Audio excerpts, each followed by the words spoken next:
I never thought my life would turn out like this. My name is Anna, and this is my story. I was born to farmers, good people who taught me the value of hard work from the time I could walk. Our days started early, before the sun came up, taking care of the animals and crops. Life was simple then. I would go to school, come home, and help out on the farm. Weekends were for spending time with family and catching up on chores. It was all I knew, and I was happy with it. But things changed after I graduated high school. My parents, bless them, wanted more for me than a life on the farm. One evening at dinner, my dad said, "Anna, we've been talking. Your mom and I think you should go to college." And just like that, my world got bigger. I packed my bags and moved to the city, a place so different from what I was used to that it felt like another world. College was an experience.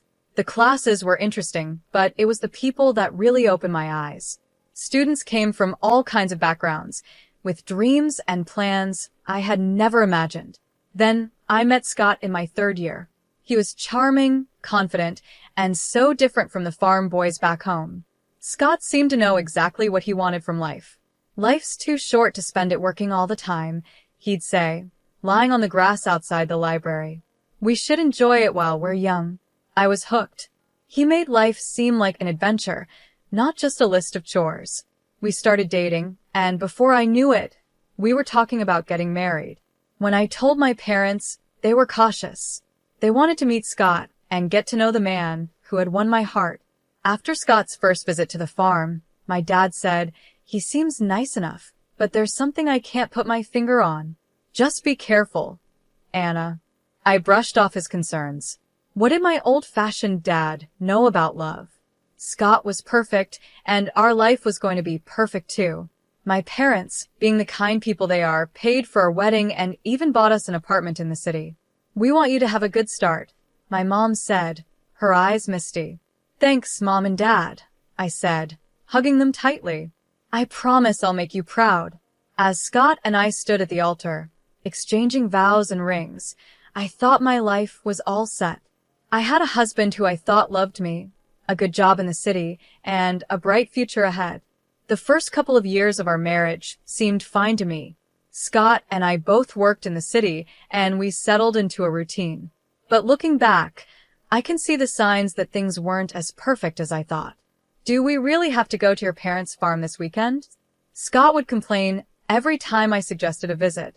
"It smells like manure, and your dad always wants me to help with something." I'd sigh and try to explain. "They're my family, Scott, and they've done so much for us." He'd grumble, "Fine, but I'm not shoveling any cow poop." I brushed it off, thinking he was just a city boy not used to farm life. I grew up with those smells and chores. But now I wonder if that was a red flag. 3 years into our marriage, I got pregnant. I was over the moon, and my parents were thrilled. "A grandchild," my mom squealed over the phone. "Oh, Anna, we're so happy for you." Scott, on the other hand, wasn't as excited. "A kid already? I guess that's okay." I figured he was just nervous and that he'd warm up to the idea of being a dad. My parents, as always, were incredibly supportive. They bought us a car and even paid for our vacations. I was so grateful, but Scott seemed to take it all for granted. "Of course they're helping us," he'd say. "That's what parents are supposed to do." When our son Peter was born, I fell in love with him instantly. But Scott struggled. He tried, but fatherhood didn't come easily to him. "Can't you keep that kid quiet?" he'd complain when Peter cried at night. "Some of us have to work in the morning." I held back my frustration, telling myself we were both just getting used to being parents. Life went on, and we visited the farm when we could, though Scott became more reluctant with each trip. "Your dad wants me to help fix the tractor again," he'd groan. "I'm not a mechanic." I'd watch my dad and Scott working together, my dad patiently showing him how to fix things while Scott fumbled with the tools, looking annoyed. Then, within a year, both of my parents passed away. I was heartbroken. "They're gone, Scott." I sobbed into his shoulder. "I can't believe they're really gone." He patted my back awkwardly and said, "It'll be okay. At least they left us the farm." His words shocked me. The farm, my family's legacy, and all Scott could think about was what we'd inherited. A few months later, Scott dropped a bombshell. "We should sell the farm," he said one night at dinner. We could buy a big house in the city and live like royalty. I wanted to argue, to fight for my family's legacy, but I was so tired, worn down by grief and the challenges of being a mom. Wasn't I supposed to support my husband's decisions? Okay, I said quietly, if you think it's best. And just like that, with a few signatures on some papers, my family's history was sold to the highest bidder. The money went into our joint account, and Scott was overjoyed. We're set for life, Anna, he said, thrilled. No more working ourselves to the bone. We can do whatever we want now. I nodded and smiled, trying to push down the emptiness I felt inside. This was what Scott wanted, and as his wife, wasn't I supposed to support him? After selling the farm, life changed. The money from the sale gave us some comfort. I'll give Scott that. We didn't have to work as hard anymore. We both cut back to part-time hours, and for a while, it felt like we were living the dream. But as time passed, I started noticing things. Scott, who had never been much of a hard worker, seemed to lose all motivation. He'd quit jobs without a second thought, always with some excuse. That boss was a jerk, he'd say, or they expected too much. I'm not a slave, you know. I tried to reason with him. Scott, we can't live off the farm money forever. We need to think about the future. He'd just wave me off. Relax, Anna. We're set for life. Why work ourselves to death? Meanwhile, our son Peter was growing up quickly. He finished high school, then college, and soon he was working and living on his own. I was so proud of him, but I missed having him around. One day, I was reading the newspaper when a name jumped out at me. It was an article about a successful concrete plant owned by Scott's Uncle John. Scott. I called out, "Did you see this article about your Uncle John?" Scott's face darkened. "I don't want to hear about that old tyrant," he snapped. I knew the story, at least Scott's version of it. His parents had died when he was young, leaving him in the care of his uncle. Scott always said John had been controlling, trying to force him into the family business. He never listened to what I wanted, Scott had told me years ago. It was always about what he thought was best, so I left and started my own life. Looking at Scott now, lounging in his robe at 1 p.m, I couldn't help but wonder if there was more to the story. Maybe it's time to make peace, I suggested gently. It's been years, Scott. People change. Scott's reaction was instant and explosive. Make peace with that control freak? No way. Drop it, Anna. I let it go, but the whole thing left me feeling uneasy. There was so much anger, so much resentment in Scott's words. It made me wonder what else he was holding on to, what other parts of himself he was keeping hidden. One quiet Friday afternoon, I overheard Scott on the phone. His voice was short and cold. "I'm not interested in his life, and it doesn't concern me," he said sharply before hanging up. My curiosity got the better of me. "Who was that, honey?" I asked. Scott's face showed no emotion. "Hospital. My uncle's sick. If he dies, maybe I'll finally get something out of him." I was shocked. "Scott, that's a horrible thing to say." "He raised you?" "Yeah, and he made my life hell," Scott snapped. "I'm not going to see him. End of story." He picked up the remote and settled back into his chair. Something broke inside me. This wasn't the man I had married. This wasn't the person I thought I knew. Without saying a word to Scott, I went to the bedroom and called Peter. "Hey, sweetie," I said when he answered. "How would you feel about meeting your great uncles?" Peter was surprised but agreed quickly. An hour later, we walked into the hospital, my heart racing. The ICU was filled with the sound of beeping machines and soft voices. There, in a bed surrounded by monitors, was Scott's Uncle John. He looked small and weak, nothing like the controlling man Scott had described. When we introduced ourselves, his eyes filled with tears. "Anna, Peter," he said, his voice soft but warm. "I've wanted to meet you for so long." For the next hour, John told us his side of the story. He explained how he had taken Scott in after his parents died and raised him like his own. "I loved that boy," John said, his voice breaking. "I wanted him to have everything, carry on the family business, have a good life. But Scott had other ideas." John went on to explain that Scott didn't want the responsibility. He said he didn't want to work hard like I did, staying up at night worrying about the business. As John spoke, I felt a sinking feeling. His words painted a picture I knew all too well. Scott demanded I sell the business, John said, shaking his head. He wanted me to give him a monthly allowance, an apartment, a car. He said I owed him a carefree life. I glanced at Peter, and I could see the same shock on his face. I told him that's not how life works, John continued. I begged him to stay and learn the business, but he just got angry. He said he'd find a rich wife and never have to work again. I sat in Uncle John's hospital room, and memories from the past 12 years flooded my mind. It was like I was finally seeing the truth. Scott had never kept a job for long. He always worked part-time, called in sick, and took lots of days off. I had always thought it was because he was stressed or just a free spirit, but now I understood. He would always say, "Life is for fun, Anna. Why work so hard?" A sick feeling hit me as I realized that Scott didn't marry me for love. He married me for my family's money, for the easy life he thought I could give him.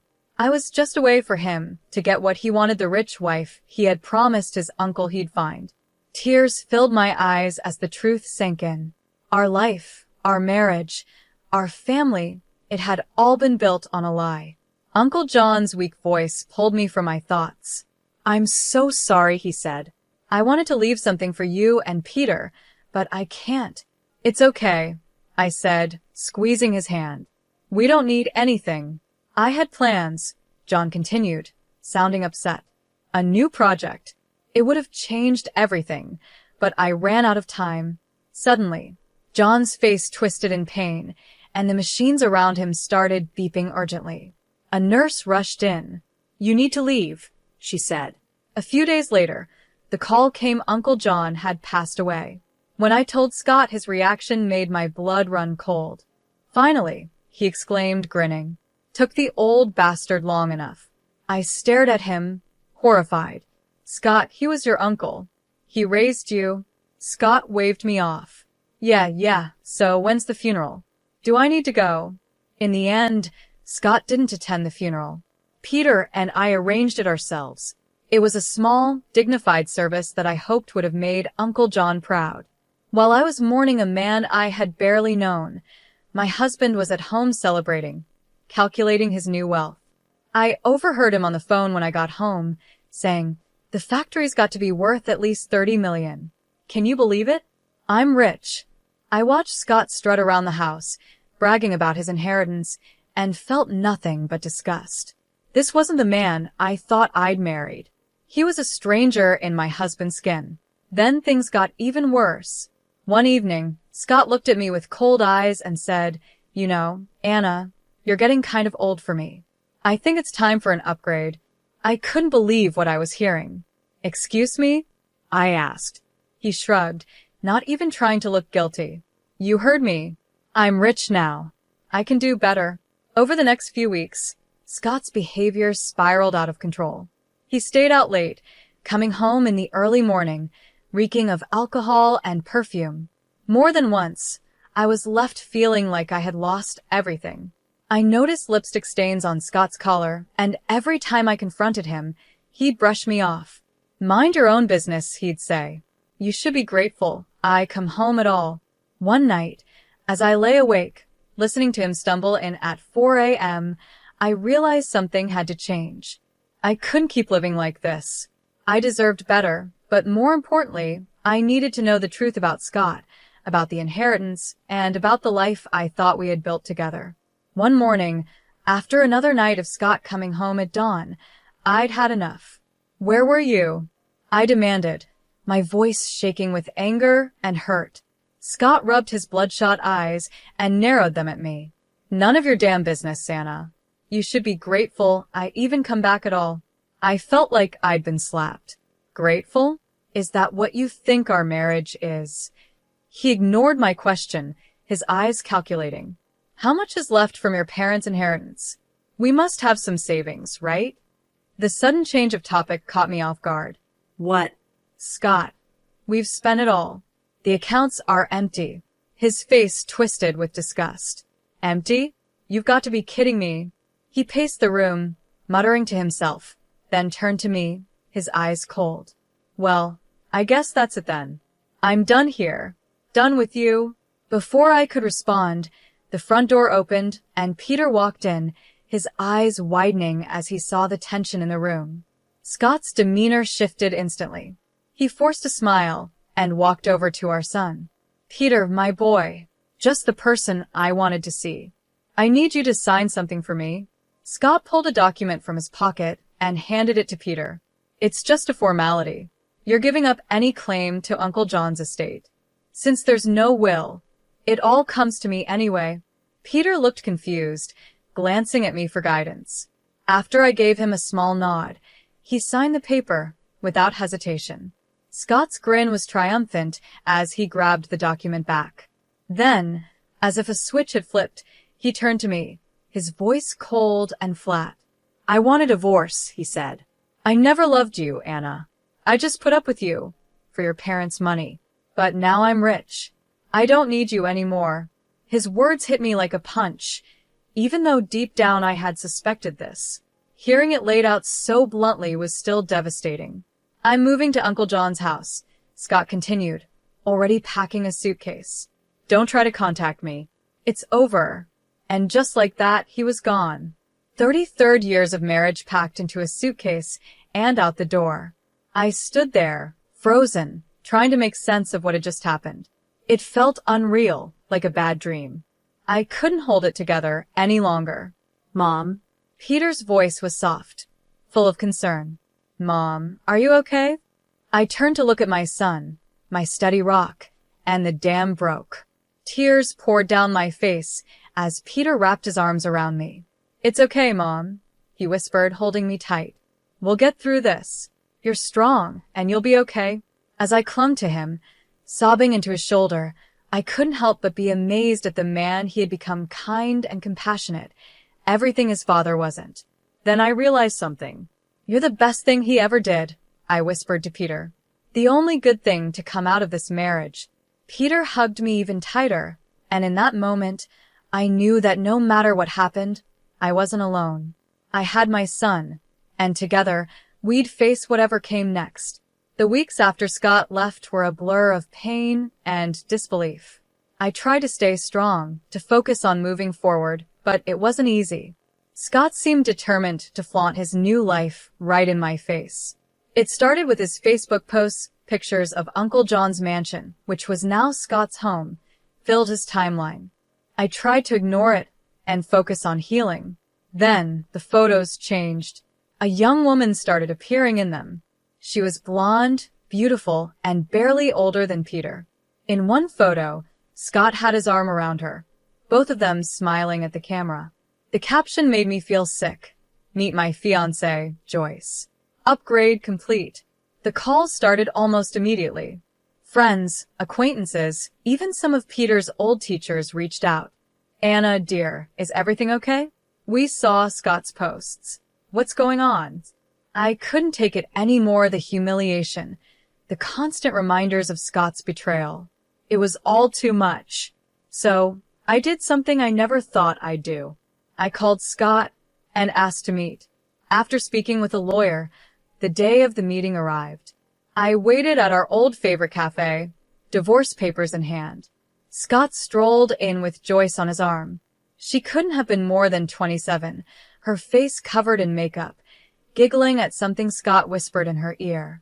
Well, Scott smirked as he pulled out a chair for Joyce. If it isn't the old ball and chain. Joyce, honey, meet Anna, the starter wife.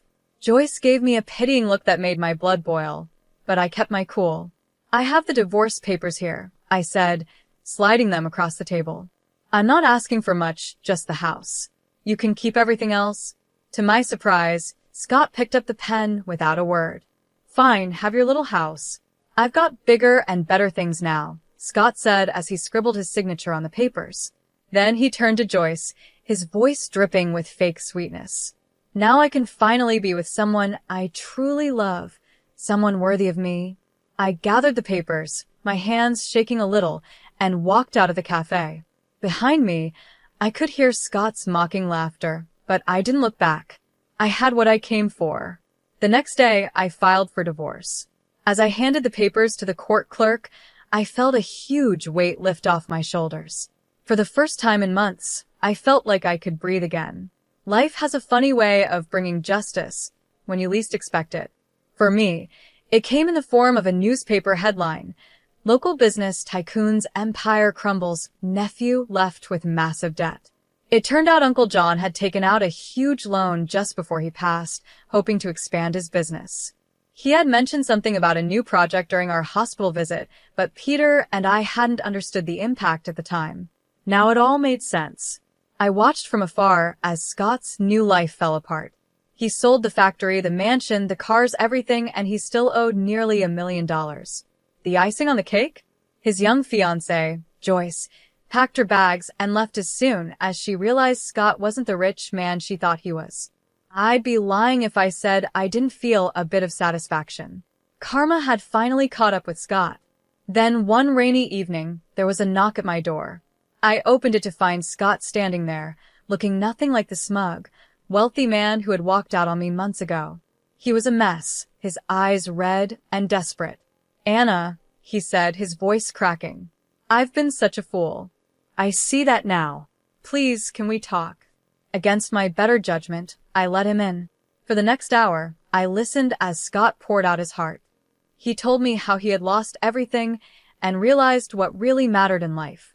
"I was wrong, Anna," he said, his eyes begging. "So wrong. But now I see you were the only one who ever truly cared for me, the only one I've ever really loved." Then, to my shock, Scott got down on one knee, pulling out a small velvet box. "Anna, please give me another chance. Marry me again. Together, we can get through anything." For a moment, I was speechless. Then I did something that surprised even me. I laughed. It started as a small chuckle and grew into full-blown laughter, with tears running down my face. Scott's expression dropped. "What's so funny?" he asked, confused. When I finally caught my breath, I looked Scott straight in the eye. "Oh, Scott, did you really think it would be that easy? That you could treat me like trash, throw me away, and then come crawling back when your life fell apart?"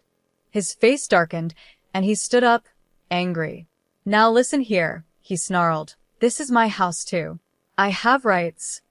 I calmly walked to the drawer where I kept the divorce papers, pulled them out, and showed him his own signature. "No, Scott, you don't. You sign away any claim to this house. It's mine. Now get out, or I'll call the cops." For a moment, I thought he might argue, but something in my face must have told him I was serious. Without another word, he turned and stormed out, slamming the door behind him. As soon as he was gone, I called Peter and told him everything. My wonderful son was, as always, supportive. "You did the right thing, Mom," he said. "I'm proud of you." Those words meant more to me than he could ever know. In the weeks that followed, I made some big decisions. The house, with all its memories both good and bad, felt too big for just me. So I sold it and used the money to buy a cozy apartment in a lively neighborhood I had always loved. At 62, I'm finding that life is just beginning. I've started traveling, visiting all the places Scott promised we'd go but never did. I've taken up painting, joined a book club, and even tried salsa dancing. Every now and then, I see Scott around town. He looks older now, worn down by his mistakes and bad choices. Life didn't turn out the way I expected, but you know what? I wouldn't change a thing. For the first time in a long time, I'm truly, completely happy being me.